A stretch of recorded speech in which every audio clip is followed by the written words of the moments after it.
Number two, it will also be very important to address the issue which I saw from the private school operators, which was a proposal that they need to be assisted to have isolation facilities in the schools, or at least group schools around a radius of, say, 5 to 10 kilometers, where if a pupil or a student is identified to be having this isolated from the rest, that's after 42 days, and put in that facility.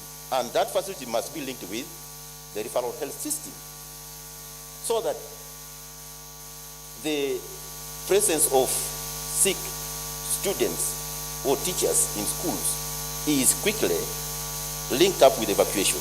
As I said, unfortunately that requires a fiscal expansion to have facilities grouped around areas of a radius of, say, 10 kilometers. I'm not a public health expert, but I think this is the kind of thinking that ought to be going on if we are to mitigate further damage by further extensions of this. The third issue, which also requires another fiscal expansion, is certainly to have the health workers who are competent enough to handle the isolated cases in those areas where the isolated people are. Give the basic treatments and so on and so forth, and also be able then to relay them to the next level of the medical care. The third area, which I think all of us are now familiar with, oxygen is running out everywhere. Oxygen is running out everywhere. So I think the expansion of the capacity to produce oxygen to supply those areas and hospitals, the areas that I mentioned about, for quick attention of the qualified medical personnel to administer it, because I had a program this morning. The doctors are saying, please don't buy a cylinder of oxygen and go and pump yourself in the house. So it's necessary to have, as you expand the number of medical people to attend to those who are falling sick, it's also necessary to expand the requirement for the facilities. Together with oxygen then is the therapy that we are talking about. What is it that we're using now to keep 98%? Not everybody who gets COVID dies. So to keep 98% alive, what is it that we are doing? Of course, SOPs is a LCM. SOPs must be there. That is the starting point. But those SOPs must also be practiced in all schools. And that's what I said is another expansion of the fiscal side. To have education sector open up, to have tourism sector. What I'm talking about in tourism education can also be extended to tourism as well. But of course, tourism can also be better controlled by other measures at the airports for point of entry and exit, and also in the tourist facilities themselves by enhancing SOPs and having this access to these medications, oxygen, etc. Whereas I hear you loud and clear, I think that the Ministry of Finance and indeed government is going to face a very, very tough time, because especially this financial year. I read in the newspapers recently that there were over 150 schools that were being, auctioned. The owners are giving them out because they can no longer afford the loans. I think that's what Michael was trying to say, that some people were saying, can we refer the loans? The banks themselves are also under pressure to meet their targets. There's a lot of pressure on businesses, and we'll talk about the SMEs. And this is where I want to bring you in, Julius. It's going to be a very delicate one, especially this financial year with the service sector. I thought we could do a round on the service sector. With the service sector, which is employing many people, which is largely affected, and there are very people who actually pay the taxes. I wanted you to weigh in on that delicate balance, and what do you think that this budget is going to do to help address the challenges in the service sector? Because to be honest, it really employs so many people and it contributes largely to the GDP. Thanks, Solomon. I will take on to where the governor has almost stopped. I think the interventions of Bank of Uganda have almost reached their limit. Probably, I don't know if they have more space to do that.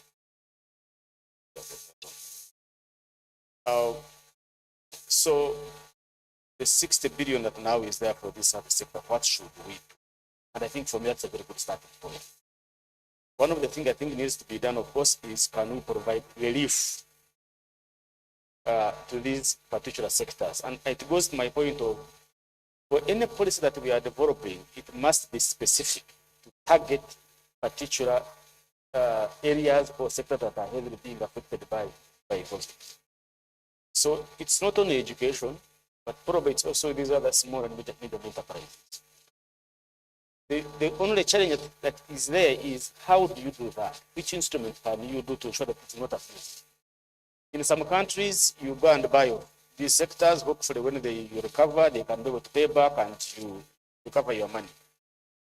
But in an area where you find the school's ownership, you even don't know who owns it, it does not keep the books of account, is not contributing to URA in terms of tax returns, it becomes a bit of a challenge in this country. It's not only that, but probably others. So what should we do? I think it's quite very important that in this country, we need to have registration of businesses so that we can be able to track them properly. But in terms of crisis like this, if you're able to provide this kind of relief, there is a way that you would track this relief and it will be able to bring it back. So that's point number one. Point number two for me is on the issue of, in terms of what we need also to do is, I know the pressures in URA. Revenues are not coming up. We are hitting very hard on them that we are borrowing so much. And now we are telling them, please expand. We need some more money. So probably if you go to the governor, can we print some more notes? The governor will say, please, I can't. It can't be an option. But there is an option that can happen. And the option is in terms of, so looking at the efficiency levels within what we do. The extent that I was really very happy to listen to the budget speech to say they're actually going to save 800 billion out of those expenditures. I was like, okay, this is a very good measure. It's very important that we come frugal in this particular area. Where should we spend money and know that we're going to get some returns, and where should we not and postpone those particular expenditure? That is very important. So that we can have some small money to help us deal with these coming problems. Because otherwise, we are really between a hard rock and a stone in terms of what we can do. The only thing is to save in terms of consumptive expenditures. And that goes on with even our communities. If you're asking for a new district, if you're asking for a new city, if you're asking for a new member of parliament, if you want to have a new, just know that those resources that you're asking, that those things you're asking for need resources. So if we can stop those demands. Lastly, is the whole thing about for me is closing leakages within our system. It's quite very important. Let us ensure that what we spend, we can be able to account for it. It's very important. That we spend on the right things and the right people actually benefit from these amounts of money. So if we are going to say we are supporting education institutions, thank you very much. Let us have a list on notes board so that we all know which institutions have been supported. But if that list comes out and we find that actually half of them are not education institutions, then the idea of supporting education institutions so that they can be able to recover is gone. And the same thing with everything is that we need transparency and accountability, even when we are in this particular crisis, because we are being told to do everything but keep the receipts. But if at the end of the day we have no receipts to show, then I can tell you that the impact of COVID is going to be even much worse than what we're expecting at this particular moment. I think I think Julius raises very serious points here, and Julius, we will hint on that just shortly. But let's cross over and talk to Dr. Joseph Muvawala, who is the executive director of the National Planning Authority. We've had conversations around planning for this country and budgeting differently. We have the National Development Plan 3, which I know is anchored on industrialization and the resource allocations in the budget. So I want to see what he thinks about it. Dr. Joseph, thanks for joining us this morning. Does this budget fit very well? Does it pass the test of the National Development Plan? Are we putting money? You know, I was once with Joseph one day, I think one of the readings of the national budget, and he gave me a scenario of a family. You have plans, I am going to do A, B, C, D, E, but when the money comes, you actually spend it elsewhere. and then you want to, at the end of the year, see how far have you gone with the implementation of your plan at family level. And so he helped me understand that. Joseph, come in.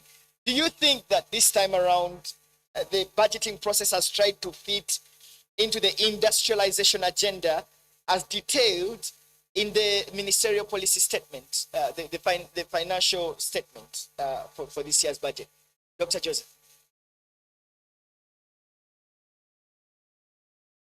Thank you very much. One of the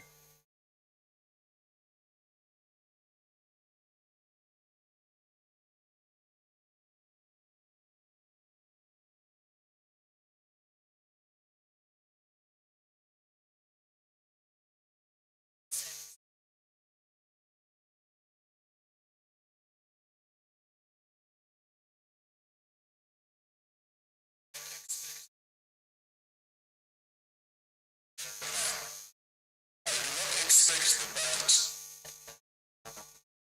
this year to be able to have problem.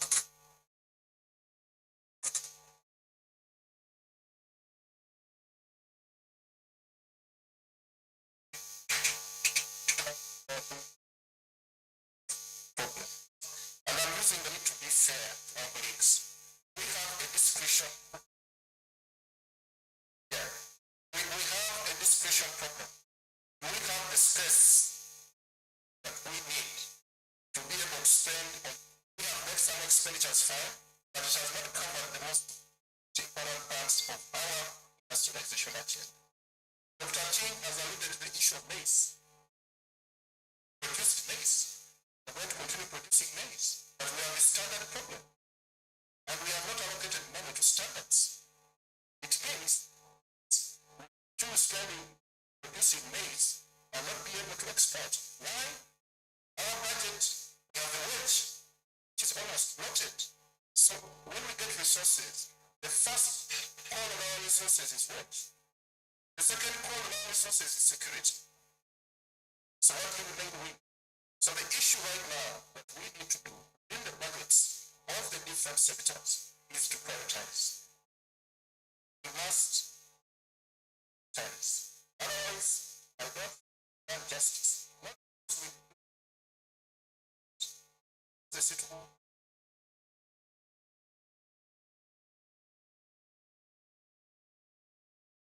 In which we find ourselves is very, very complicated.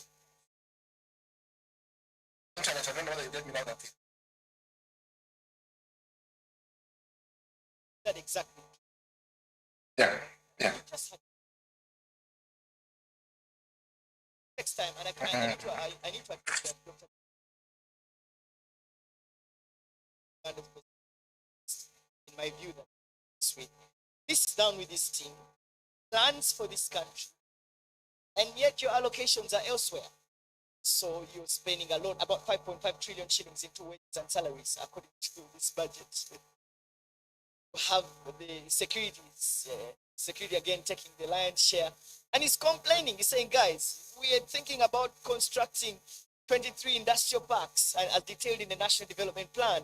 We are thinking big into industrialization, and yet you're allocating money elsewhere. You are literally, disheartening the man himself. You've had it, Ochela. Do you want to comment on this? Are we getting our priorities right in this case, as Yes. Dr. Mubala was saying? Yes, we are getting our priorities right, except the resource envelope is very limited. And I've had that before, I think Doctor knows very well where we are coming from. I think with respect to the program allocations, I heard him talking about sectors again. It was difficult for me to comprehend. I thought we had moved away from sectors to programs. And the programs which are getting more money is actually agro-industrialization. And you may say that let's look at the components, the essential components of each of those programs and see where the money is going under each of those programs. And I think you clearly see that when we develop this together, after getting the lining of programs, I think maybe Director Budget later on will be able to show you the allocation per program. And you clearly see that the program number 1, which is about 7.7 trillion, is going to the right choice of where we want the industrialization agenda and the thematic areas of the budget for next financial year to go. The decomposition into wage and non-wage and development can also be disaggregated, and you can clearly see that the wage component is going up. It's not actually going to wages of this administrative cadre, no. It's going to wages of scientists. The increase in nurses that I was talking about, I was not talking from the blue. I knew there is a need for us to increase the wage bill for the medical workers, and I think part of the larger part of resources for next financial year in the health sector is part of that is going to increase the medical workers and also scientists in research for us to link necessary part of our healthcare with the necessary delivery under the program. So let's also admit that whereas they are key priority sectors, we have an increased administrative wage bill. I mean, looking at our parliament, our executive, I think yes, and I say thank you for looking into the issue of medical workers. But the significant chunk of the money is going into public administration and wages, rather than putting it into the core priority area, which is industrialization. And that's what Joseph was trying to say. Yes, there's money going to administration, public administration, but that's the cost you have to pay for the political economy arguments. I didn't expand parliament. Parliament expanded. So you must provide for wage. You can't wish it away. So you say I don't have money for you. No. Because but it's not to you say, plan for this country, Ochaila. Yes, so you cannot just say that Parliament is money and I have to look for money to pay salaries. You say I don't have those resources. Period. I said so also. Now, thank you. Now let's come back to the issue. I think the ultimate objective is really that we must be able to see that money has gone into the areas that we think are going to deliver. It's not going to be an overnight affair. We are going to continuously emphasize the incremental allocations in the subsequent financial years. We are not going to deliver anything in 1 year. No, we are going to deliver it in a 5-year period. But have we started the journey? Yes. In which program? Those programs that I think we shall be able to get the detail about in order for us to start the journey and continue measuring. And what we can do is not control the past. We cannot. Is to control the future. And I agree with Julius when he says we should stop certain public administration expenses expanding.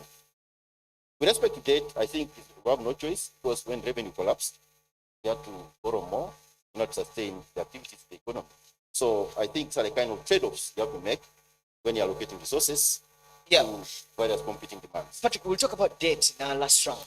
And I thought that we could talk a little bit more about the industrialization bit. And from the theme of this budget, it looks like you're going to be focusing on the private sector to support the industrialization and also to support foreign direct investments. And the government has a plan of setting up 23 industrial parks. The president is always launching industries and factories in different industrial parks.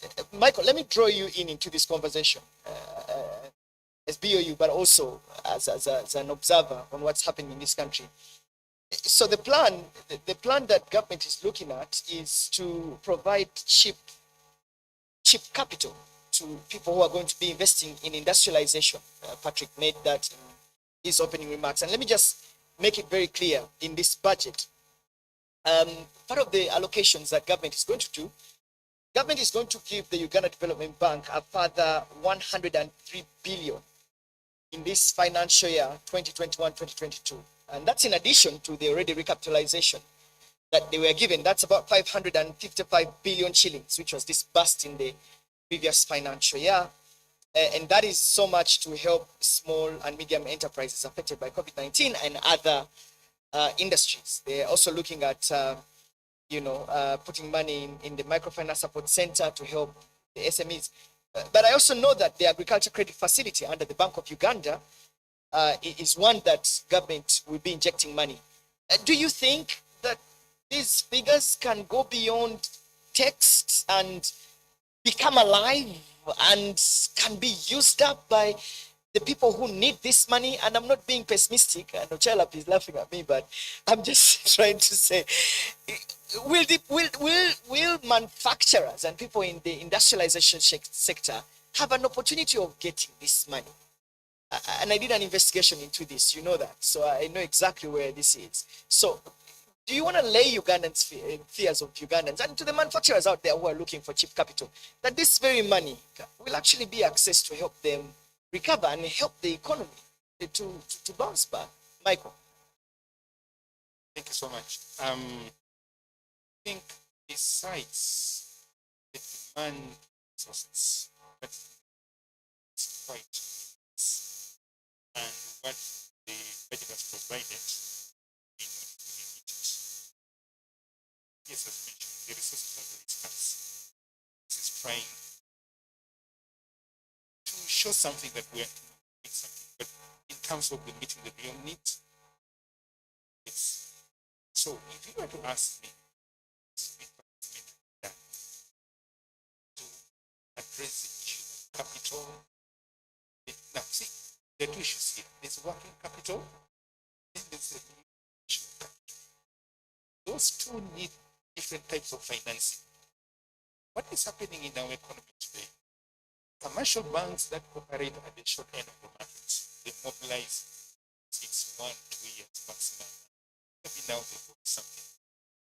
You find these guys who own schools going to a commercial bank to borrow a loan for 10 years. Now, a commercial bank, because its liabilities at the short end of the market, is trying to create long-term assets. A 10-year loan to a guy who's constructing a school. So how do they close that maturity mismatch? They have to about something, and that's very expensive. So we need to address the issue of long-term capital mobilization. And that's why I go back to the reforms in the National Social Security Fund are very, very critical. This. Look at the liability structure of SSF. It's long-term. But where are they investing their money? Buying treasury bills, bonds, constructing buildings. Now, ask me, what is the rate of return on this compared to if this money were to be invested in capital projects? If this, if we had these pension funds going into long-term investment beyond the current rate, I think the rate of return would be very high, and therefore the needs that we're talking about that are not being addressed by the budget will be partly covered. Okay? And then the other thing that we have to look at is Bank of Uganda has extended now how things with treasury the issue have extended the yield curve to 20 years. So now we have 2, 3, 5, 10, 59. Now, what does this? I think this yield curve is providing a benchmark for the private sector to begin pricing their own position. So the issue is, why can't they do it? It goes back to the issue that Julius mentioned. Even our private sector, registration, tax payment, by the time we go to things, you have to come clean, right? So you cannot. And Michael, that is one of the biggest challenges with many of our businesses here. Coming clean. Yes. Right. So we are not able to tap into all these things. So addressing these things becomes important. So now let's look at the working capital. We are complaining of the high interest rates. See, the interest are very high. But why are they high? My friend Mr. Chailam, in the year ending 30th June, is borrowing 6.8 trillion shillings from this small market. You know what 6.8 trillion shillings is? He's competing with the private sector. Exactly. So pricing them out. Shame on you, Mr. China. Pricing them You're out. going to get all this money from the domestic market, and the private sector has to compete with government. Michael, please go ahead. Pricing them out in terms of price and also quantity. But I don't blame him entirely, because the performance of the Uganda Revenue Authority has been below as a result of the COVID-19. So what kind of counter-cyclical policy measures do you undertake? borrowing. After all, commercial banks also were not lending to the private sector because they were risk averse that if I give you credit, your school is closed, how are you going to repay it? So they were washed with liquidity. They didn't know what to do. So government provided an avenue for them. So what is important is, what does the PSS do with that money that they're borrowing? Are they going to rekindle growth from that money? So that is a critical issue. And I think Mr. Chailab should address it, that the money he borrowed, what did he use it for? I think that's what he should answer. Then we can go ahead. No, I agree with you, Mr. Chilap, but that will come in after Julius. You get this money, where do you put it? I thought you would put it back into the private sector to help it recover, but you'll be answering that shortly. Julius, your thoughts on that issue? Access to cheap credit for the private sector in a long term so that it can, help in the manufacturing and production. Yes, I think, just put it right. The whole thing around the maturity mismatch. Yes, we have those manufacturers who want 10 year, 20 year, long period. We also have the grain leaders who probably want 2, 3 year long period. I think it goes back to my first point. Have targeted policy actions. If we know we are going to do industrialization, we need long-term capital. Is it there? And that's why I go back to China. Is he providing it? Is UDB ready to provide that? But also is, I want to see my brain mirrors get something, be able to start and produce this particular add value to maize. Is he providing that from the money he's taking from the domestic market? Two things. One is, in my opinion, UDB is not meant for grain leaders. My understanding, UDB is for commercial people, big factories, these big companies. Julius, Ochailap is saying he's giving them. Yes. So Ochailap is saying he's giving them 103 billion shillings for this financial year for small and medium enterprises. yes. The So next. I'm then yet to see those guidelines to say now, UDB, please stop give this amount to small scale and this amount to the big boys and girls and guys in the market. What I would have loved most to see is to replicate the ACF, for example, which is for commercial farmers, also do for small scale and commercial.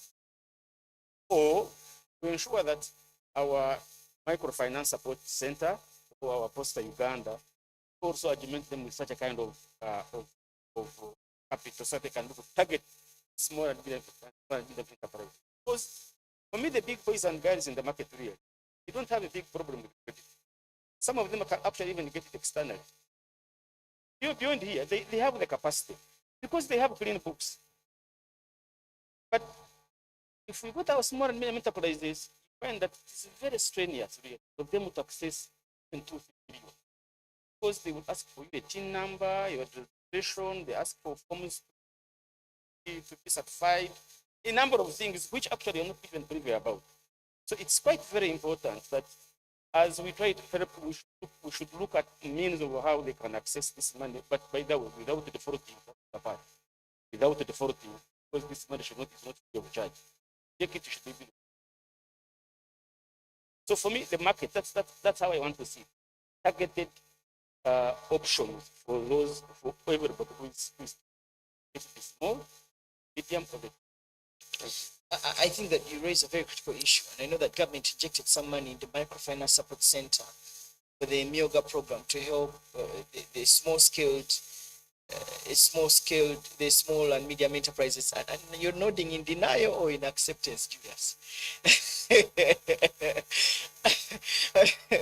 All right, but we're still talking about access to cheap credit. Mr. Chaila, Michael asked a very interesting question. So you get all this money from the domestic market. Where do you put it? Thank you very much. I think that's a very good question. But I think before I answer the question where the money has gone, I want to agree with Michael that there is a reform on the, not NSSF alone, because NSSF is not the retirement benefit sector, it's not the pension sector as a whole, but it's the largest player in the pension sector. The reform, the pension reform, generally started with the creation of a regulator, but when it went to the next stage, where we are supposed to reform the entire pension sector, determine the rules of the game, of the players, both government and players in the pension sector. I think that was a bill which was withdrawn later on, because there was a mix-up between the debate on NSSF amendment to the NSSF Act, where some people argued that by amending the NSSF Act and having UBRA, then you are done with the reforms. Far from it. So I agree with the governor that I think we need to start the aspect of bring back that bill live into public domain, we debate it, in order to bring an environment of the retirement benefits reforms that truly mobilize monies which are of a long-term nature in NSSF and other retirement benefit schemes into a pool of resources that may become available in order to buy down interest rates in this country instead of trading with the short term or short end of the investment. That is a very, very important thing that we should fast track the agenda in reforming the pension sector so that we liberate this money for long-term capital investment. That's a solution for mobilizing money domestically for long-term capital. Now, the second point I want to make is with respect to what both mentioned, that when you mobilize this money or when you put this money to microfinance support center, agricultural credit facility, etc. UDC is supposed to be a shareholding site. Who is coming to pick this money? How organized are these people who are supposed to pick this money? There is also a solution for us there that we need to think about organizing the informal sector. There's a large informal sector in this economy that wants credit, but not organized in a manner that will make them viable for credit lending institutions, for them to pick the money from them. So we owe a duty also collectively for us to organize, encourage the traders to keep books of accounts, encourage the business community, small, to keep books of accounts, encourage them to form together, to form stronger institutions, to be able to borrow. You can imagine all border borders, for example, may want credit. They are small scale and micro, but where can they go individually to borrow in order to buy more capital with the border or something like that? So the whole equation about organizing businesses from informality to formality is very critical. And partly that's why the Myoga will do very well. I mean, not the Myoga, the parish model will do very well if we start organizing right from the grassroots, from production function, coming upwards and supplying the industry in a consistent manner.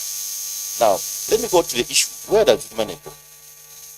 Of the 6 trillion that I borrowed this year, 2.6 trillion went to replace the revenue which I thought I was going to collect for financing the things you are budgeted for, but not come as a result of the disruption. 2.6. Then there were other COVID-induced expenditures, up to about 1.6 trillion of imports of things which we had not budgeted for in the budget, that we had to import as a result of either import or buy as a result of COVID. For example, we also had to buy posho and beans. We were not budgeted for posho and beans for the people who became vulnerable the following day the lockdown was instituted. That's to stabilize the basic stabilization that's necessary in the economy. We had to give money for a Myoga, which are not in the budget, about 400 and something billion. All these details are there. Out of that money, we also had to give money to a number of other areas that were imports especially of the PPEs. Remember the story about PPEs before we started manufacturing locally. You know how much went there. It's quite a hefty amount of money. And then of course, we've had to undergo some recruitments also in order to address the shortfalls, which became glaring. And I think this COVID thing is the right time for us to really do something better in our health service sector. I hear you, and Michael was looking at you with this eye of like, did he invest any of the money into the private sector though? But yes, private sector got it indirectly from the sources that went to Yoga. I hope that money reached those people. So limited extent of about 400 billion. Private sector got that money from there. And there are quite a number of, we also have to pay up to about 600 billion on the outstanding areas of government services. So we have to strengthen them. So I can give a detail, but I think this money went for a good cause. And I hope it did, because I know that you sanctioned an audit into where that money is, and you have a report on your table that shows the detailed inconsistencies in the accountability for the different sectors that you gave this money. And I hope you act on that report, because I know it's on your table. We shall. And if you don't, I will act also. So you tell me to go away. I'll happily go. All right.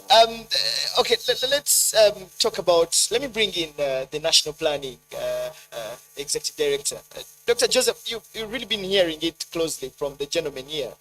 I wanted to draw your attention to NDP3, which is really your masterpiece, and it's a masterclass, I should add. But do you think that this budget is going to support the NDP in terms of attracting foreign direct investments in any way? Have you also, as the National Planning Authority, been supported to help this plan come to life? Dr. Joseph. Thank you very much. Sometimes the budget is attempting as much as possible to support the plan. Have we been supported? Yes. Have we participated in this budget? Yes. Do we have a problem? Yes, we have a problem. As a team, people who are budgeting for this country, we are frustrated. I know, I am particularly. There are things we want to spend money on, but we don't have the discretion. We don't have the money. For me, that's the issue. We should now be discussing how much discretion we have as budget people in this country to affect change in this country, when there are certain fixed items that we cannot touch. So for that, I can tell you, yes, we are supported, but I want us to take this analysis a level lower and go to the people that are receiving this money. Whatever budget remains, is it actually improving? I could see my brother in difficulty telling you what the 6.8 trillion did. That is the situation we are in. It's an emergency situation. We borrowed money from the commercial market. We did not use most of it for investment because of the issues that are, and we are going to pay it back. And when you look at our payment receipts, they're increasing every day. So I think we should stop this song of whether the budget is going to increase or not, and ensure that the spending units that are getting this money are using it precisely for the priorities. I'll give you an example. Ministry of Industry and Trade, whatever resources they have, we should insist they spend it on doing the silos and dealing with the standards. Now is the time for us to go for budget efficiency at the spending unit, because we know there are areas, whether we like it or not, we cannot touch them. The X model, wage is a constant, security budget is a constant, so whatever remains, we must do a better job. So I do not want to say I'm blaming anybody. I'm part of this team, and that's the next level of analysis we have to go for. I thank you very much.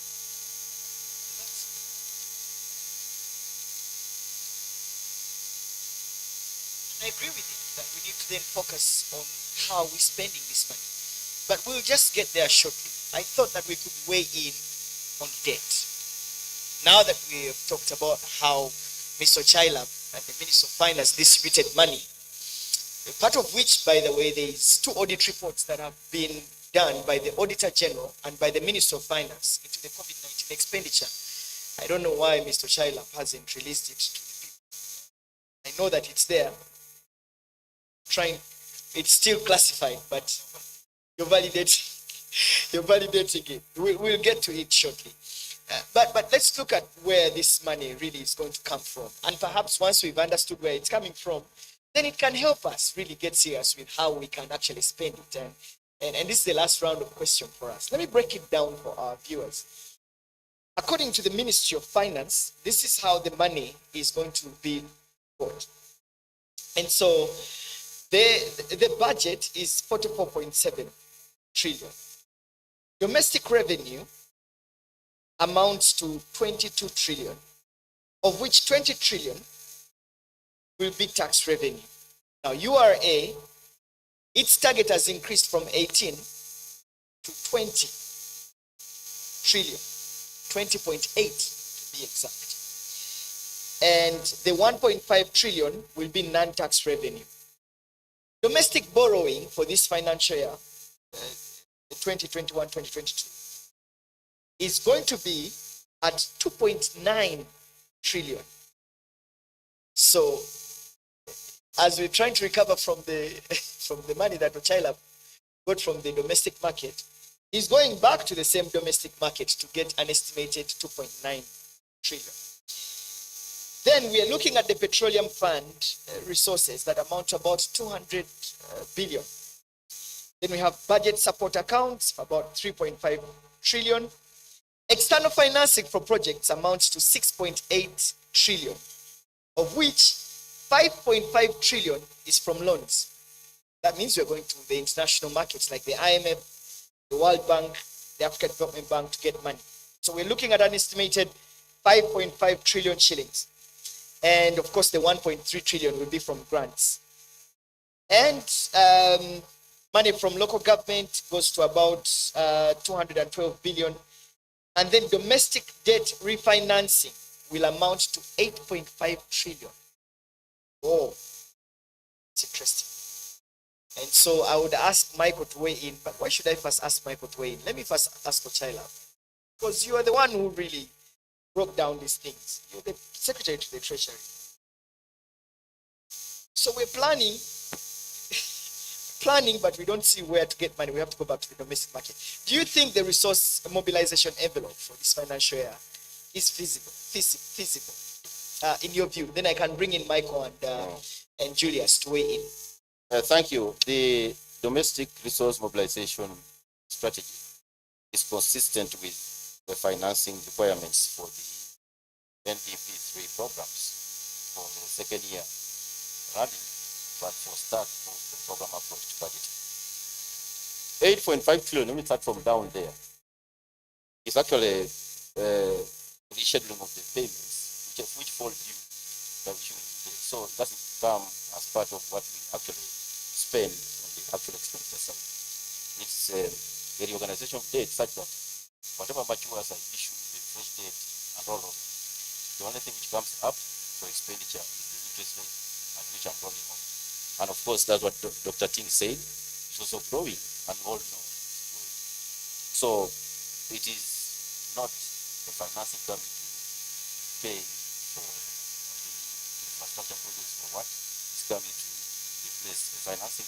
Borrowing coming to replace the borrowed money, which falls due, but it's not going to be settled at a particular time. If our revenue improves, as we aim for expansion with the economy, we should start actually paying off. When the money becomes due, we pay off instead of rolling off. So that we can mitigate the growth of the 8.5. But it's consistent with our debt strategy. Now, going to the resource mobilization for next financial year, right from the revenue side, we are mindful of the recovery of the economy. And no sooner had the budget been read, or was it read at a time when many action has already been taken again on the lockdown, then it will have possibly an impact on this 20.7 from URA. So that's a first lockdown effect that we need to watch out extremely carefully as you assess us on our ability to forecast and also collect money from the domestic market in order to finance our own expenditures.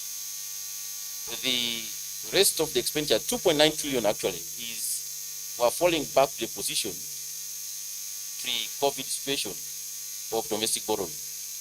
And this is about close to 1% of the, close to 1% of the GDP, the 2.9 trillion that we're borrowing from the domestic market. We want to maintain it around that level. It's consistent with our long-term projection of the level of domestic borrowing. And you see, domestic borrowing is not bad per se. It's not bad.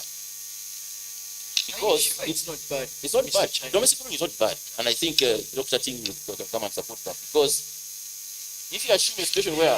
I'm not sure if he's going to support you on that, but... Let me finish my point. Domestic borrowing is not bad because it's part of the ecosystem, the financial system in the country, that private sector alone may not be able to support the financial sector stability.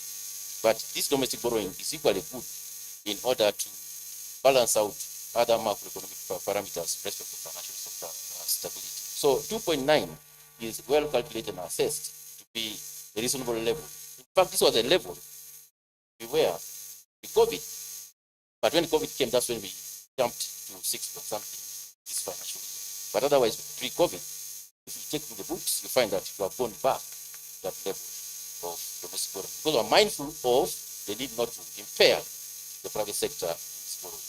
So the architecture of the budget and its financing are consistent with our medium-term targets for growth and also debt sustainability. All this financing for next financial year will lead to a debt GDP ratio of 51.9. And the minister mentioned it's not a surprise to you. And we have calculated 51.9. It has reached the 50% mark, but according to, if you compare ourselves with regional economies, who are much, much better compared to the regional economies. Some of them are 70% on net present value. These are nominal value. 51.9% nominal.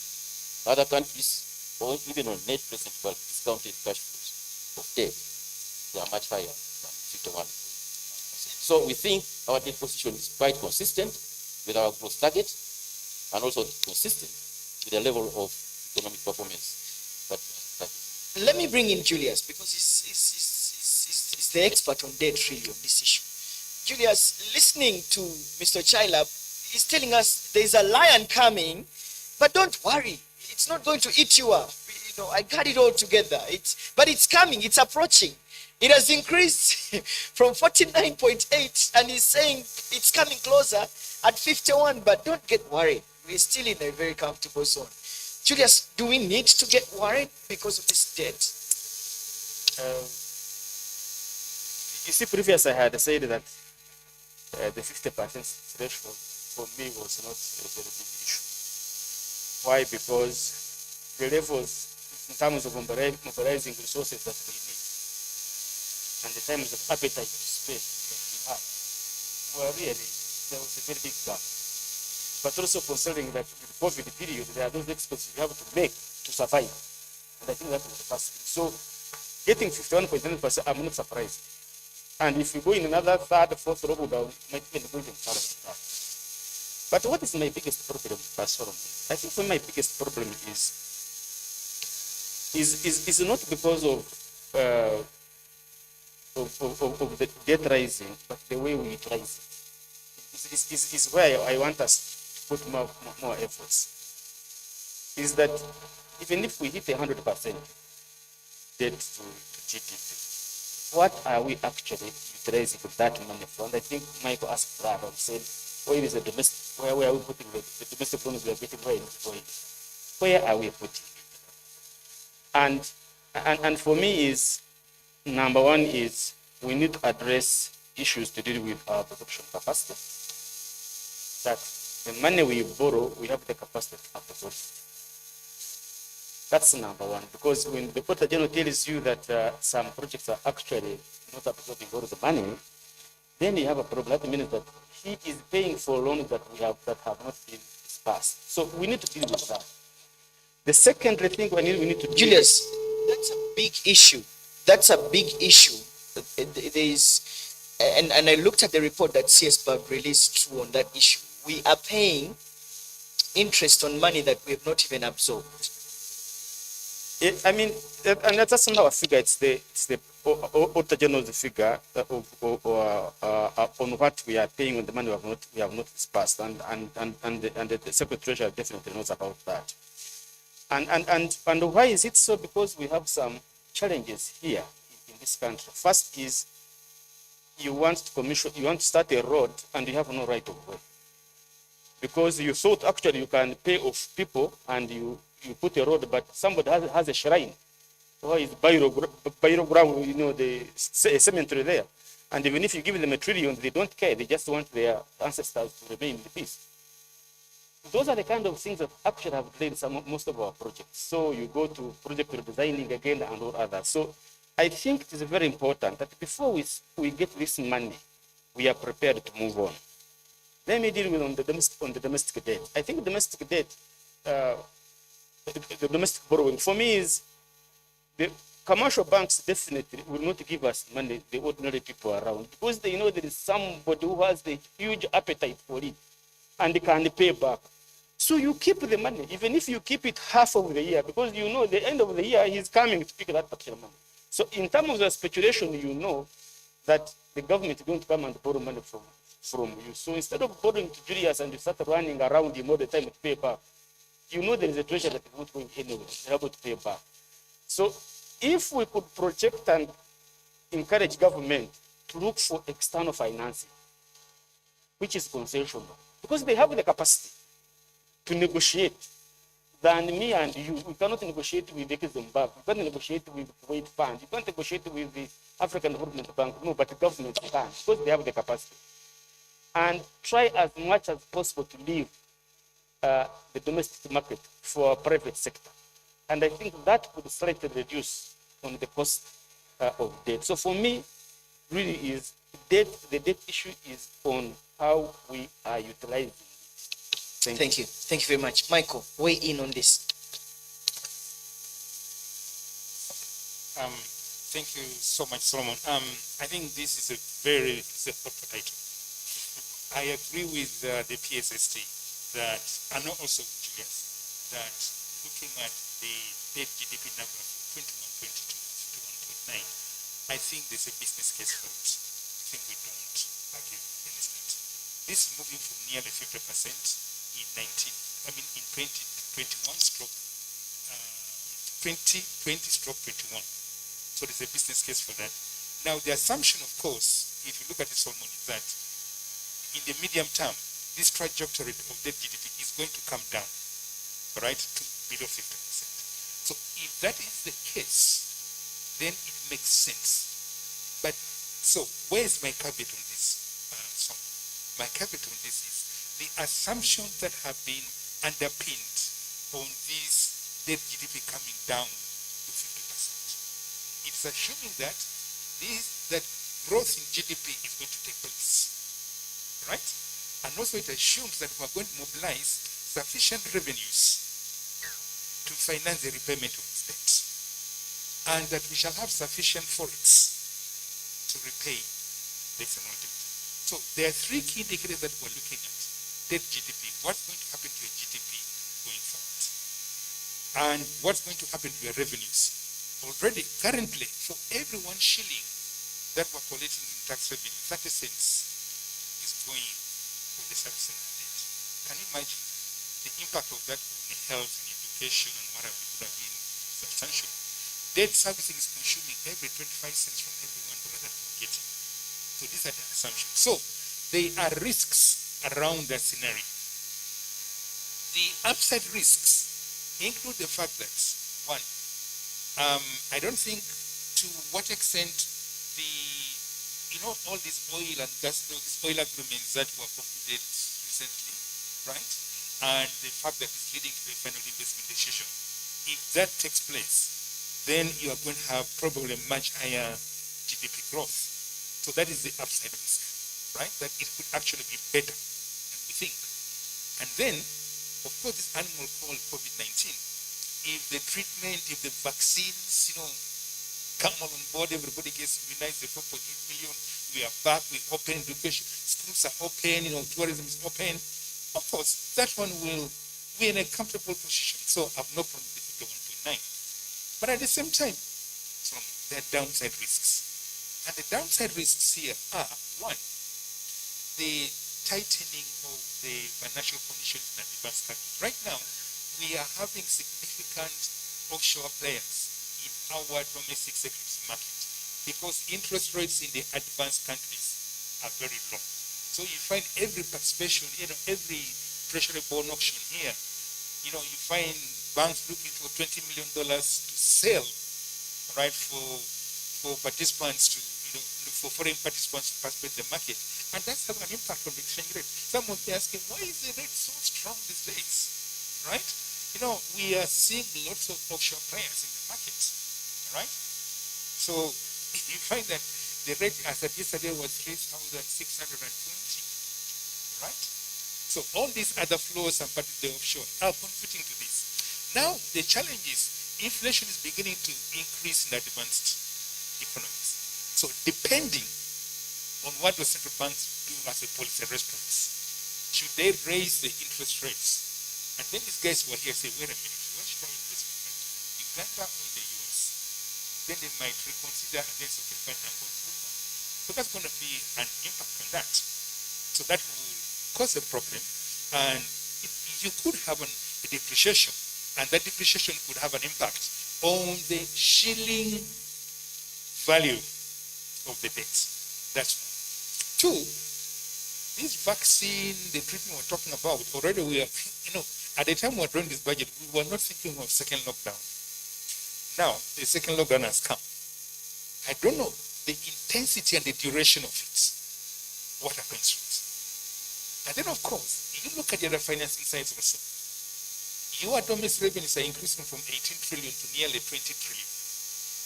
What is the impact of all these things playing now on the 1.8 trillion? So those are the downside risks. Now, if such a shock happens, right, then you don't have the capacity to respond to it. So your debt might deteriorate going forward. And also right now, we are exhausting the room, what I call a buffer, right, in case there are further shocks. God forbid you get an earthquake today, and then you are supposed to address the needs of those kinds. I'm not sure where Mr. Chalab is going to get the money from because he has exhausted all the buffers, right? So our capacity now to address any emerging emergencies, for that matter, if I may call it emergencies, is getting very constrained. So we need to bring back this debt GDP down as quickly as possible so that we're in a position to address any unforeseen shocks. So that's what I would like to say about that. Thank you. Thank you, Michael. Let's have a parting shot and then we take a break. Let me start with Dr. Joseph. What's your parting shot as we close this conversation around the budget? Dr. Joseph Muvawala. My parting shot is that as a team of people who are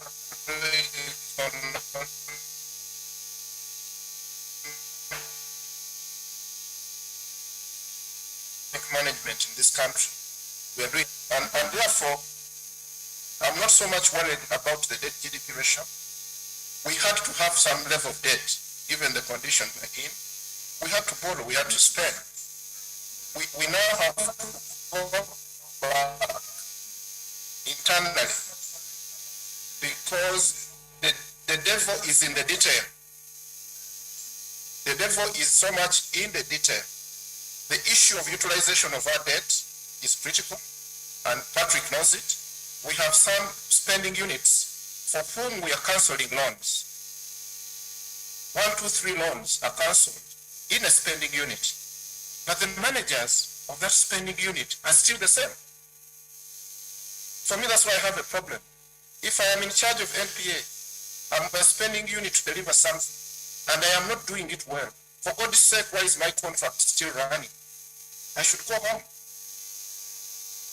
Because we're going to continue borrowing, but we must utilize those resources better. And the spending unit now, that's where we need to concentrate. The entire discussion today has been on on the strategic issues.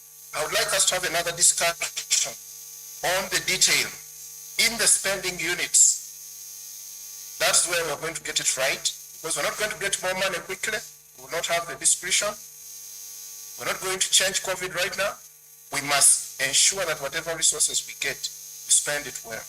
There must be a disincentive for failure to spend well in this economy. With regard to the informal sector, you don't have to force them to formalize. But the moment you give them an incentive, they will formalize. I am a maize miller myself, but why should I formalize? Even when your credit does not help me, why should I formalize, for God's sake? Your power is too expensive for me. Give me an incentive. Tomorrow I will formalize by evening. Thank you very much. I like what you're saying, Joseph. I am really in love with what you're saying. Ochelop was saying, how do they formalize? But they have to, but you have to give them an incentive. Interesting views. Our time is fast spent, so I'll give you 1 minute, all of you, to give me your parting shots, and then we take a break. I'll start with Ochelop. Thank you. A parting break certainly is that three things. One, we must improve absorption capacity of the loans which are borrowed. And in that respect, I've directed some of my staff to do a thorough analysis between now and September. And a report out of that will have specific recommendations on what to do, including sanctioning the accounting officers where resources are not absorbed. Because lack of absorption is a danger in two ways. One, it occupies the fiscal space that would otherwise use for getting resources for other sectors. Two, and most importantly, it increases our cost of the borrowed funds by not contributing to the economy for which the resources were borrowed in the first instance. And three, and most importantly, is certainly an inefficient mechanism for allocation of resources. On account of that, I think by September, you will see the kind of recommendations that are going to come, and I'll put it forward to the appointing authorities, those guys, and see what they can do or cannot do with them. Two, I agree on the issue of refocusing at a lower level, the efficiency of the budget. That one is also something that we need to look at as we prepare for the budget of next financial year. In the budgeting cycle, the other financial year budget is going to start being prepared around about September. So it's a serious matter. Number three, the borrowing, I think, is okay, but must pay attention to the areas for which we borrow resources for, and the curve that we are assumptions underlying the trend of the debt GDP ratio. We need to look at them very seriously, looking at the downside and the upside side part of it. For example, some of us travel to our countries most of the time. You can see there is a dry spell, and I could see all along right from Soroti up to Kampala, maize is starting to wither. So I don't know whether the factory for Mobile will have maize to cull next season. That's a real danger. That's a real threat. Should that drought hit us, we need to be down and pray. And COVID is with us, and the measures to mitigate it must be implemented. Then we have another big problem with downward trajectory. I'm not saying anything now, but I'm just saying the constraints and assumptions underlying the trajectory, we pray stay on course. But if there are new areas, such as I've seen, the drought is a very serious matter. Thank you. And Ochelop mentioned to me earlier a couple of months back, he said the reason why he was able to sustain and help the economy recover was because people had food. And I think I agree with you that people food. So I think and yeah, we did not import, so it means we had food. Great. Julius, your parting shot on this. You have a minute. Yes, please. Two. One is for me is to, we've been taking this, when we say macroeconomic stability, it's like we take it for granted. Having a stable inflation, stable exchange rate, your financial sector is working. Solomon, if these things were not working, we're not having an economy. And therefore, to those who were behind it, really. I think for me, we are very grateful for that, especially the bank for that. Lastly, is this partnership we are on today, is that have a civil society, CS, Ministry of Finance, URFU, talk about the things that affect us as a country. I think these platforms are very important. And to the citizens who are listening to some of these things, that we all have a role to play to ensure that we recover as economy, we also benefit from it. So I'm looking forward for more engagements, but also suggestions on how, and not only person's income in the pocket can increase, so that we can all live better. Thank you. Thank you. Michael, you have the final say at this, your punching thought. Yeah, thank you very much. I'll be brief. Yes, I agree with Julius. Let's not take macroeconomics for granted. I think it's very important discussion. Without macroeconomic certainty, we won't be discussing this. And then two, back to the topic of this, growth, employment, and wealth creation. We need to focus on micro, small, medium enterprises. How do we address this? These guys are employing a lot of people. Chances for job creation are in there. So how do we work with the Microsoft Center, UDP, all these kind of, including the SEF? Solomon, I've been begging Ochala to give me more money for SEF. Because SEF, if you look at the NP of NCF, it's under 2%. And we're lending money to guys in the rural areas. You give me about 10 billion, only 10 billion more. That thing could translate the life of so many people. And then secondly, the issue of digitizing for financial inclusion, right? Because we wouldn't be looking for money in the budget if these guys were financially included. They had access to financing. So we need to pursue the digitization agenda, right? So that we have more e-payments come on board. We have more of these micro, small, medium enterprises also accessing financial services so that they're included. Then we can see how to deal on credit investment on that. And then finally, building resilience in both financial and non-financial institutions to withstand all the shock that we're talking about. Because tomorrow we are going to have another shock. So what is the capacity of our household and institutions to withstand another shock? And then finally, domestic arrears. If we could clear domestic arrears, we could also solve problems in the banking sector, because to date there are a number of NPAs in the banking sector which are linked to non-payments by government to the private sector.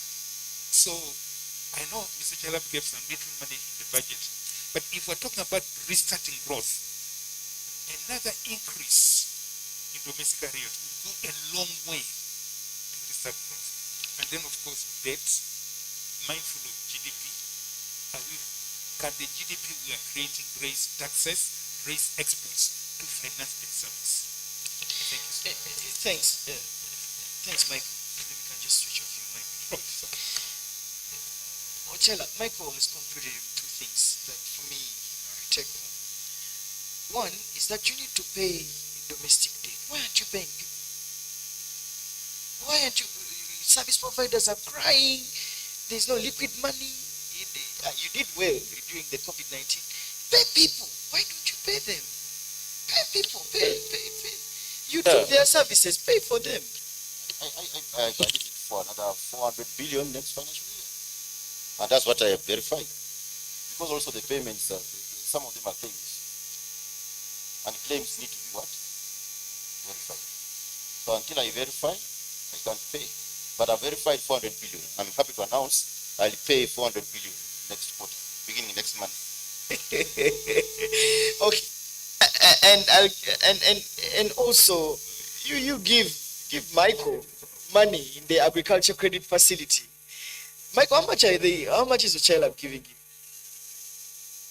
Switch on your mic, Mike. For 2020/21, he gave me about 50 billion.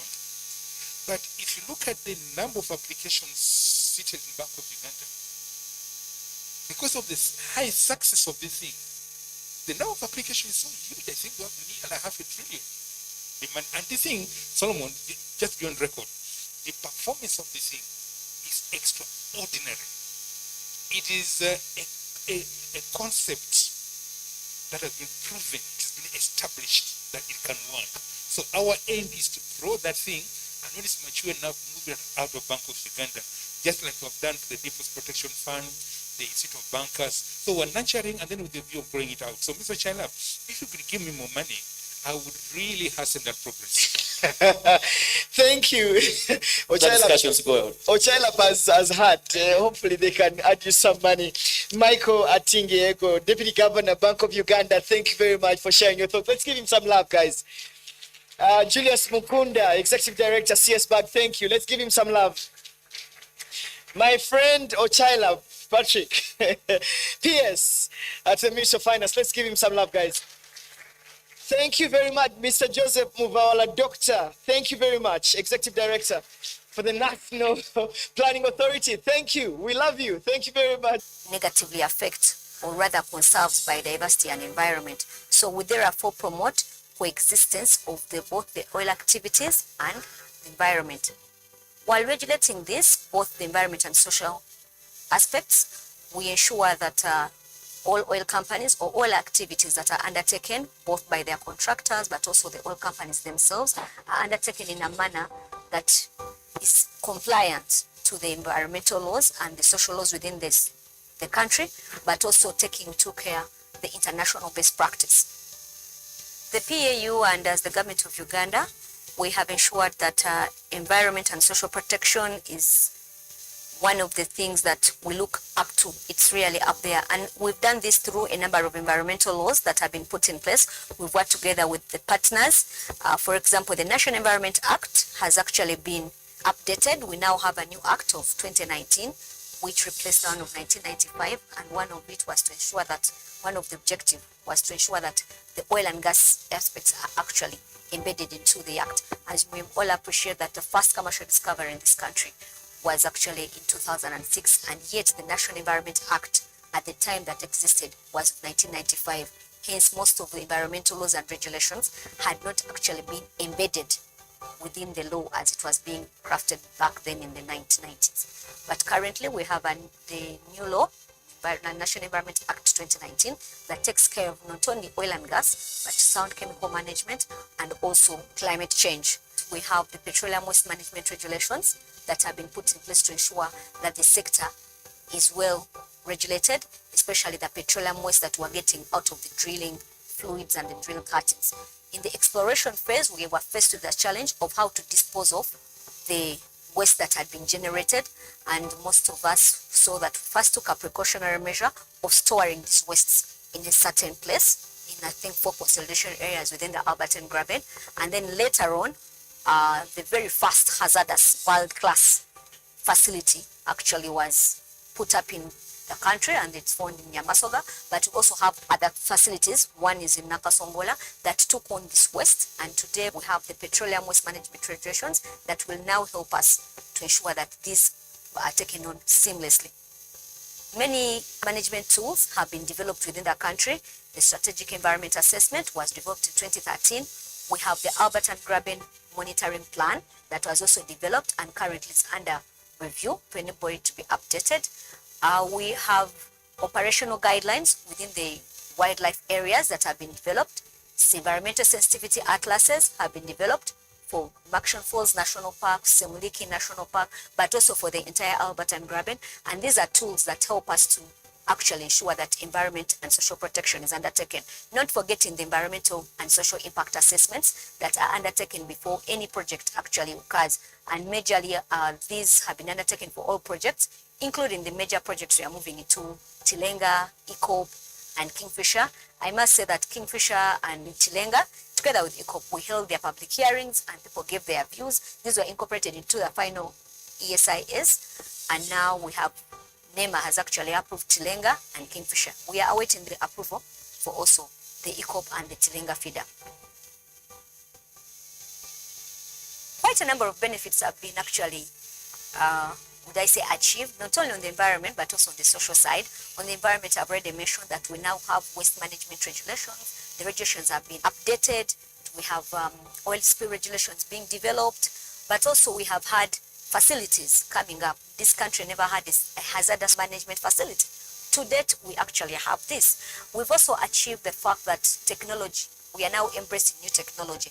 During the seismic surveys, previously they would first of all use nodes that had cables on them when they are doing seismic. Today we use the cableless technology, and this has been quite an achievement within the sector.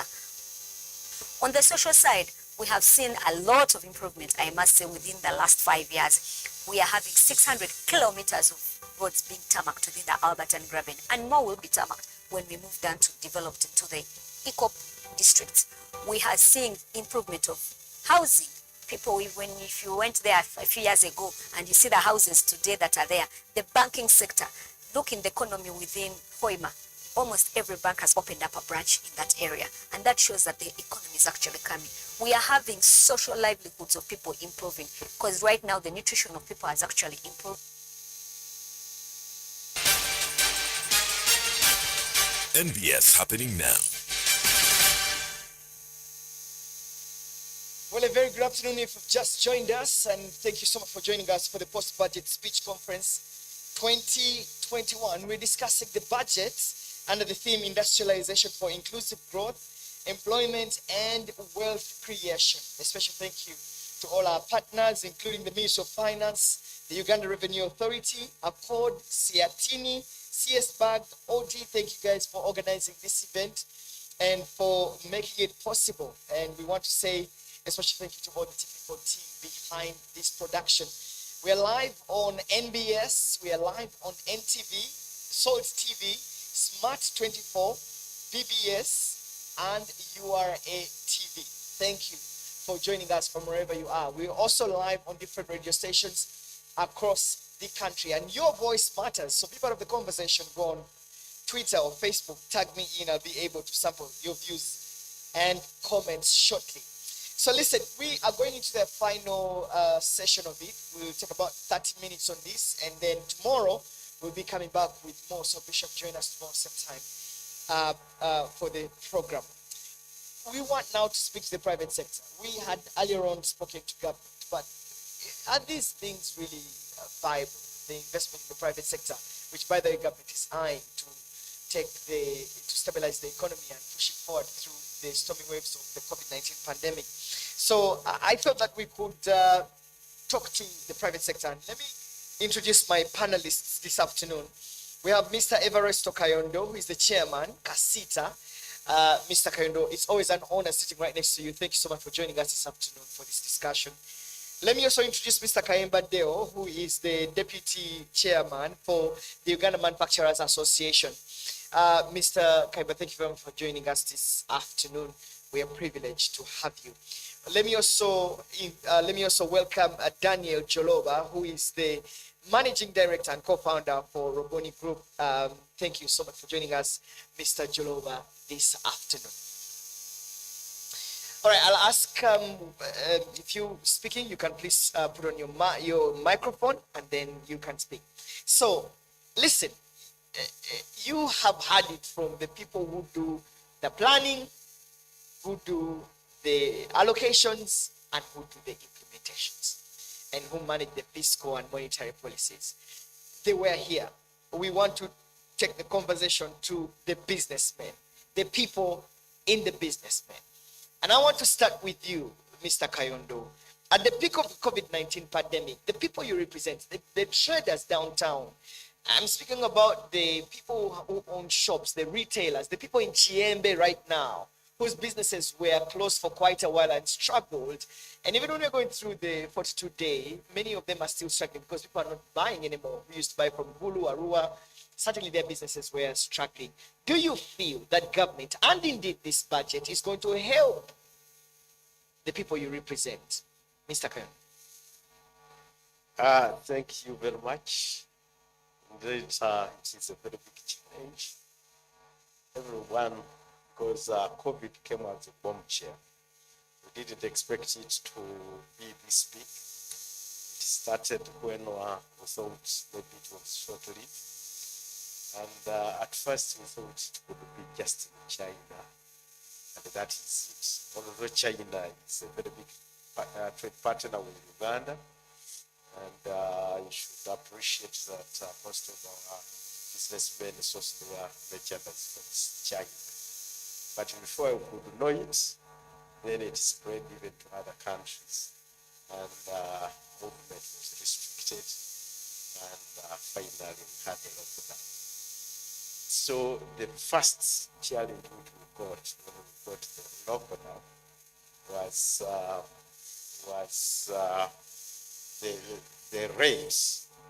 People continued their accruing rent to the tenants and the businessmen, but this is when they were not working.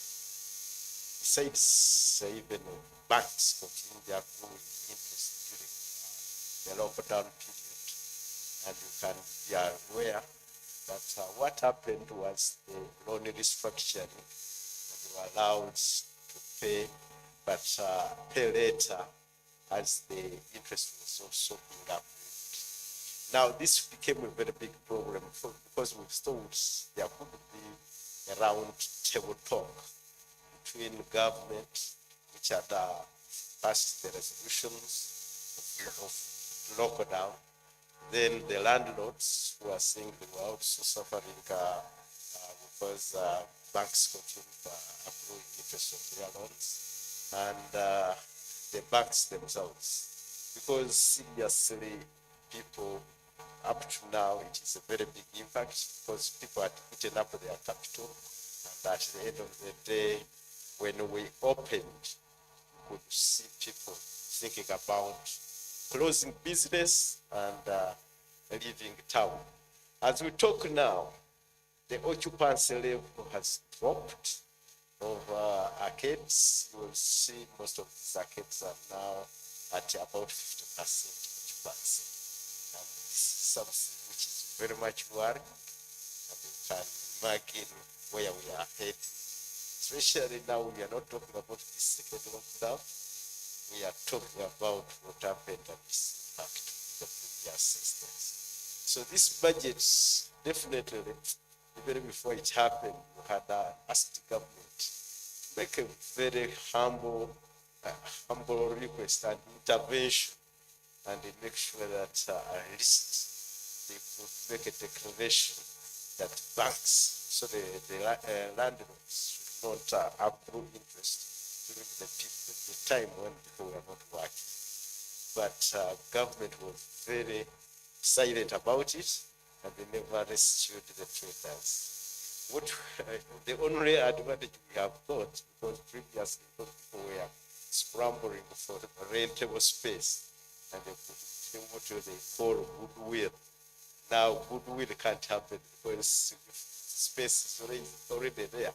So people are no longer paying goodwill. You can go anywhere, anytime, and get space without going through goodwill thing. But at the same time, so even at that time when we wanted the government rescue, they never came to our rescue, and we don't expect much even this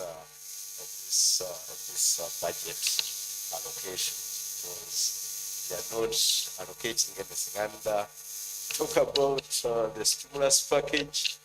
The stimulus package, in fact, even the morning I heard of the allocation about the stimulus package, nothing came to our members because the money which was allocated through UDB was explicit when we met them. They said for us, we work with manufacturers and we finance agriculturists. And during this COVID, we also financed maybe the tourism sector. And but when we put them, please, how about the trading section? They said, they don't finance the trading sector, we only finance the other two. But even when you wanted the stimulus package, you had to go through a loan appraisal process. And if you are going to go through a loan appraisal process, you apply for a loan, they assess. If you don't qualify for a loan, then the stimulus package is never accessed. Meaning that, and imagine thinking of somebody taking up a loan when you are no longer working, when your businesses are down, and this is when you will think of taking up a loan. Remember, people had already taken up loans to finance their businesses. Now the business is collapsing and you want to take up a more bigger loan when actually you are not working. It became a challenge, and this is where we didn't get it right. I feel your pain, Mr. Kayondo, and I put this question to finance people. Because ultimately, URA comes for you. I think they really come on handy to knock and ask if you paid your taxes. Downtown, in Chikuwo, the whole of the traders there. And Ochaila did have answers for me, because I was telling him, what are you doing for the traders themselves? They have been locked down, I don't know if you belong to even when it's SMEs, it might be the government bank did not have money for you. The microfinance support center did not have money for you. I don't know if the Myoga was reaching you though. The Myoga money. You're laughing about it. Why? Myoga, I think, goes down in those down microfinance institutions, the small ones in the villages.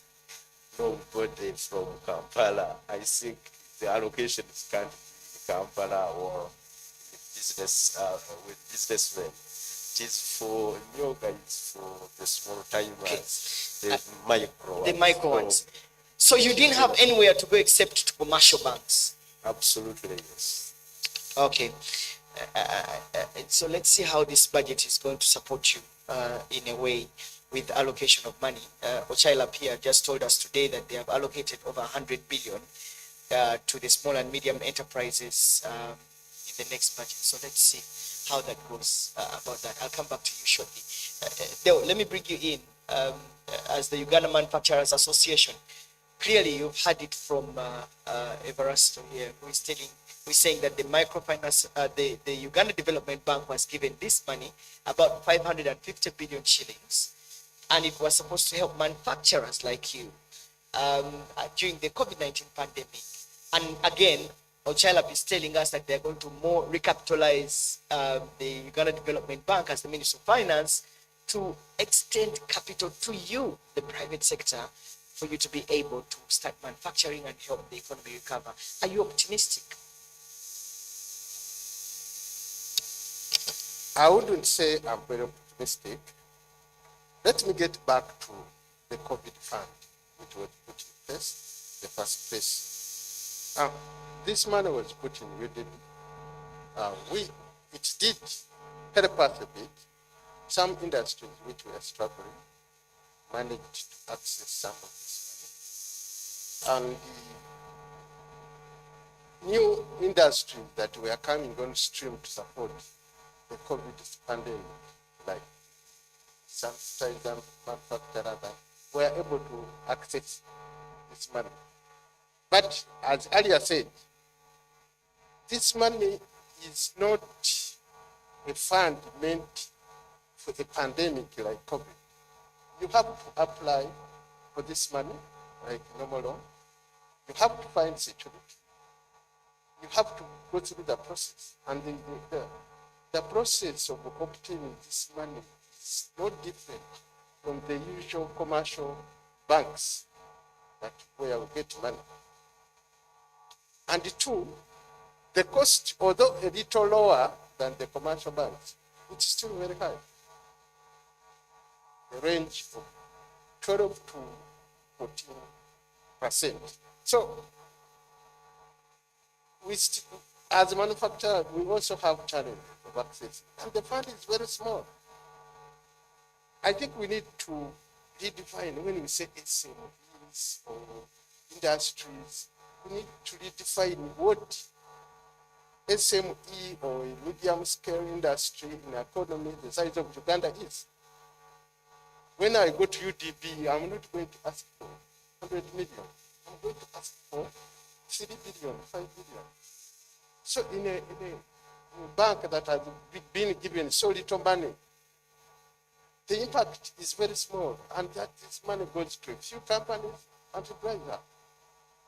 Government needs to focus on UDP, on UDC, and other long-term lending institutions to make the money available. I know this budget they are going, they say they are putting, what they say, 100 billion. That's still very little money for the economy of our size. And two, this money is put in microfinance institutions. That supports, and I agree, supports to the micro businesses, but it does not support the medium-sized industry. Medium-sized industry and the large, they need sizable amount of money. So when you say you are going to support, I think there should be, I know the money is not enough, the basket is not enough, but there should be other ways of supporting the small and medium industries and the small and medium business through a tax. The structures through which they pass money to get to you easily through already established systems. For example, if government gave the Uganda Manufacturers Association, if they say we are giving you, 50 to 100 or 120 and 200 billion, to say you're getting a loan as Uganda Manufacturers Association led to your members. I wanted to first of all get you. Where do you want them to go? I think they are accredited institutions to manage lending and management of debt. But you're saying it's not easy to get. Yes, it is not so easy to get because it is little. It is still expensive to some. It is still expensive, but if UDB was given more money and probably also expanded to cover more areas, it would be able to suffice. If UDC is the government investment arm. If I have a project that I cannot handle, I can go to UDC and tell them, let's do this in a PPP form. That's what I'm talking about. They were given 100 billion. That's little money, 100 billion. I tell you, when I go to UDB, I ask for 3, 4, 5 billion. Because that's $1 million, $1.5. And so then the suggestion you are saying is that, can we review the tax policy? Conclude on that. I think I loved it. Say it again. That is the most critical thing, that we should review the tax policy to make the small and medium industries more profitable, and therefore investors can invest at that level and grow. I can give you one example. Government, one of its efforts to support local manufacturing, came up with import substitution scheme. They said, oh, we are in a COVID pandemic, we should support import substitution. And in so doing, let's produce our own sanitizer, let's produce and this. But you know how they did it? They raised import duty on each and everything to 35%, including intermediate raw materials. And who pays? The end user pays. Who fails to import? The medium and scale industries. So this is what we are saying, that our policies should be focused and targeted to specific units, and also should support the medium, small and medium industries. Okay, thank you very much. Let me bring you Daniel here. Daniel, this budget looks all rosy for people into agro-processing, and I know that Raboni does a lot of agro-processing, and so a significant chunk is coming to you. Are you excited as agro-processors, and what is the ease of getting access to this cheap credit to support you so that you can pay taxes in return? Are you excited about this budget? Thanks, Solomon. I don't know what you say is significant portion. What the definition of significant portion means. Agro-processing, sir. Everyone has been saying they're putting I'll just give you some of the figures. I read this budget and slept over it. And then asked myself a question. 30 million Ugandans are depending on agriculture, including 11 million direct smallholder farmers. And you allocate 1.67 trillion out of the almost 45 trillion budget to support industrialization. That's 3.7%. In simple terms, it means you are saying 68% of the population fight for 3.7% of the country. That's what it means. Now, for us who are in agro-industrialization, I look through the things that they like to do. They look extremely very rosy on paper. But as they always say, the devil is always in the detail. I looked at what they want, they try to do. The total warehousing space, which is a critical thing for us in the industrial space, is 46,500 metric tons of warehousing space that they like to put up in different parts of the farm. Now, that can only cover 0.4% of the farming community.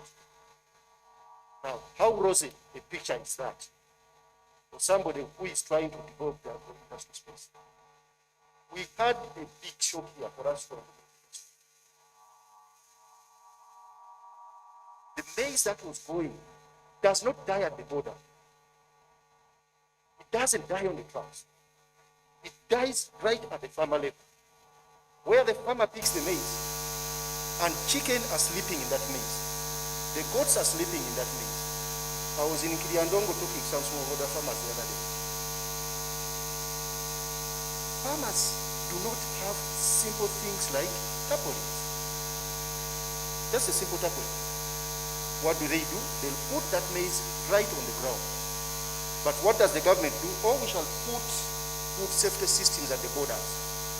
Do you want to tell me that the maize would have germinated again by the time it reaches the border and changed its quality? Why don't you invest some of these funds right at the farmer level here and get them to do basic post-harvest handling? I'll share with you some of the figures.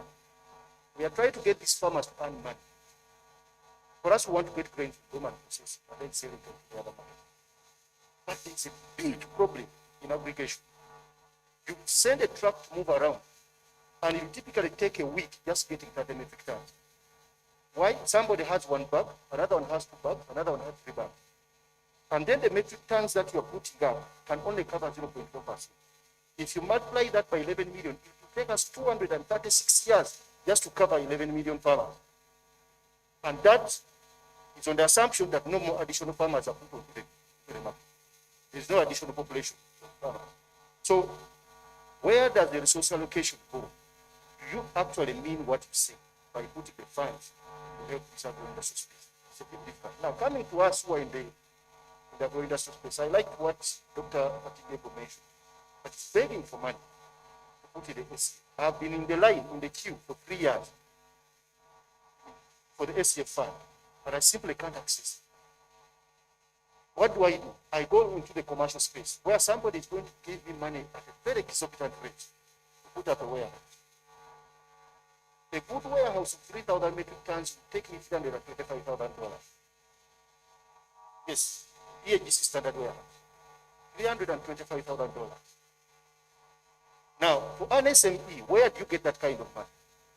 The local financing that is available, somebody is giving you 3 months to pay back the money.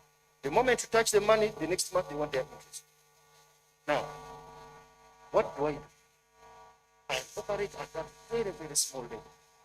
There is nothing that I can be able to do to trigger additional investment. Why?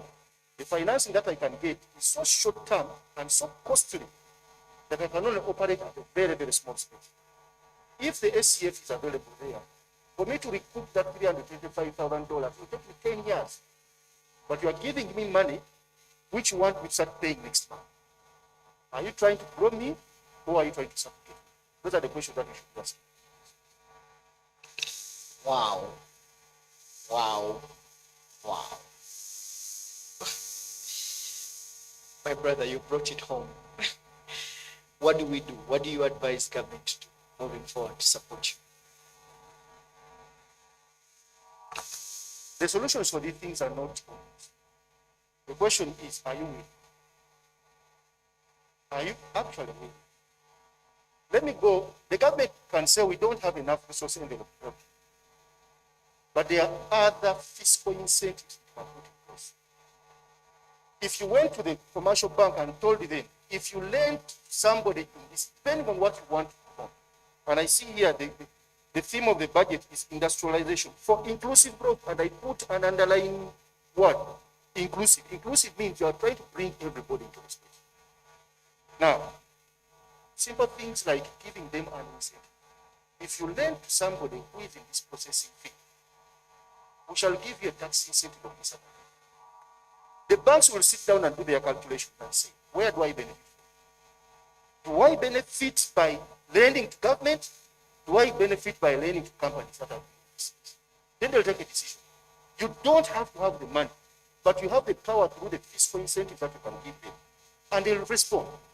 Now, if they have no incentive, they'll sit on their chairs and wait for you 6 months when you are broke to come and borrow their money. And they'll lend it to you. That is one. I go back to the issue of productivity. We have the same yoga fund. You are sending 30 million shillings to the parish. To do what exactly? Have you asked yourself that simple question? To do what exactly? You have this smallholder farmer. You send 30 million. Somebody go and buy 2 fish and put in a stall because he has an idea he want to grow. That won't grow. There are things that they can do. I did some simple mathematics and I can advise government if they approach me. I can tell them some of these figures. In 15 seconds. A farmer who is using recycled seed and rents land makes a loss of 35,250 shillings per acre. They don't earn money. That's why you find the leaders going to the villages and people are begging for just 1,000 shillings. Why? Simply they're not earning money. And these things are known. Why don't you help this person to get improved seed? That directly fits into a buyer who is ready to buy. That person, by using improved seed, that money changes to 135,000 shillings. By using just improved seed. And this is an investment of around 100,000 shillings next. Okay. Wow, interesting. Guys, I'm so sorry. Time is fast spent. I would love to have heard from you. I'll give each of you a minute to tell us a way forward, and then people are going for news. It's 1 o'clock, and we have cheated some time for them. Yeah. Way forward, Mr. Everett. We're getting out of Statistics House in the post-budget conference that is going on in there and getting into Martha's NBS live at 1. Let's get straight into that. And it is coming up after these messages, shall we?